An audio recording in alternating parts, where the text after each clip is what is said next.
आश्रम व्यवस्था वाले इस राष्ट्र के अंदर जब तक यहाँ के सीनियर हुए लोग इस बात को नहीं समझेंगे कि वो अब वानप्रस्थ या संन्यास आश्रम की स्थिति में पहुँच गए हैं, तब तक इस देश को नई दिशा में ले जाना संभव नहीं है। क्यों? क्योंकि इस बात को समझिए कि जब तक सीनियर सिटीजन काम करने वाली गद्दी पे बैठे रहेंगे और जो काम करने की क्षमता वाले बच्चे हैं वो बाहर खड़े रहेंगे, तो कोई काम नहीं होगा। क्योंकि वो कोई काम कर नहीं सकते, वो पुरानी जनरेशन के लोग हैं, वो नए के साथ तालमेल नहीं बैठा सकते, उस रफ्तार को नहीं पा सकते। पुराना आदमी इम्पॉर्टेंट होता है, उपयोगी होता है, पर मूल्यवान नहीं होता। मूल्यवान क्यों नहीं होता? क्योंकि उसके अंदर समझ तो होती है, अनुभव तो होती है, पर उसके अंदर वो क्षमता नहीं होती कि वो रिस्क लेकर के उस चीज़ को आगे बढ़ा सके। क्योंकि वक्त के साथ इंसान का शरीर, इंसान की जो क्षमताएं होती हैं, ब्लड सर्कुलेशन होता है, उस तरीके से नहीं चलता। इसीलिए जब राजा दशरथ ने अपने सर का एक पका हुआ बाल देखा तो वो अपने पुत्र राजा राम के पास गए, उनसे बोला कि चलो अब मैं संन्यास लेने जा रहा हूँ, अब मैं अपने जीवन के उद्धार के लिए जा रहा हूँ, और बाद से ये राजकाज का काम तुम संभालो। क्योंकि एक स्वाभाविक क्रिया है, जो आदमी ऊपर बैठता है उसके ऊपर बर्डन होता है, उस बर्डन को संभालने के लिए, चलाने के लिए आपको क्षमताओं की ज़रूरत होती है। अनुभव उपयोगी है, पर उपयोगी के साथ साथ ताकत का होना जरूरी है। अगर उतना स्ट्रेस झेलने की ताकत, उतना काम करने की ताकत आपके अंदर नहीं है, तो आप उस अनुभव का इस्तेमाल नहीं कर सकते।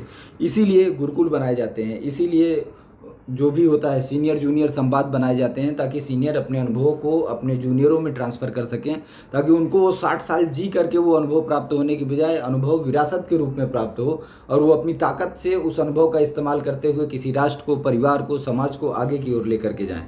इस बात को समझने की ज़रूरत है। अगर इस बात को ना समझ करके वो बूढ़ा शेर अपने बच्चों को मार करके राज करने की थियरी पे आएगा, तो ये बहुत बुरी दशा हो जाएगी। और बूढ़ा शेर कभी शासन नहीं कर सकता, क्योंकि बूढ़ा शेर अपने बच्चों को तो मार देगा, पर जो बाहरी आएंगे वो बूढ़े शेर को भी नोच डालेंगे और पूरे परिवार उस बाहरी के अधीन हो जाएगा। ये एक मतलब निश्चित होने वाली क्रिया है कि अगर हमने अपने आप को काबू नहीं किया, हमने अपने आप को व्यवस्थित नहीं किया, और हमने इस आश्रम व्यवस्था पर ध्यान नहीं दिया, और अगर हमको मुक्ति चाहिए, अगर हमको रास्ता चाहिए, हमको मार्ग चाहिए, जो मुक्ति के सिद्धांत का जो ये समाज है, जो सामाजिक व्यवस्था है, ये मुक्ति के सिद्धांत पे विश्वास रखती है, तो इसमें भी आश्रम व्यवस्था में जीना बहुत ज़्यादा ज़रूरी है।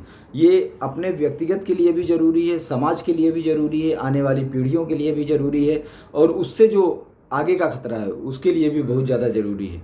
क्योंकि अनुभव के साथ हिम्मत वाला इंसान ही हमेशा सत्ता में या समाज में या शिक्षा में, किसी भी क्षेत्र में जो आगे का चेहरा है, वो अनुभव के साथ ताकत, हिम्मत और जोश वाला इंसान ही होना चाहिए।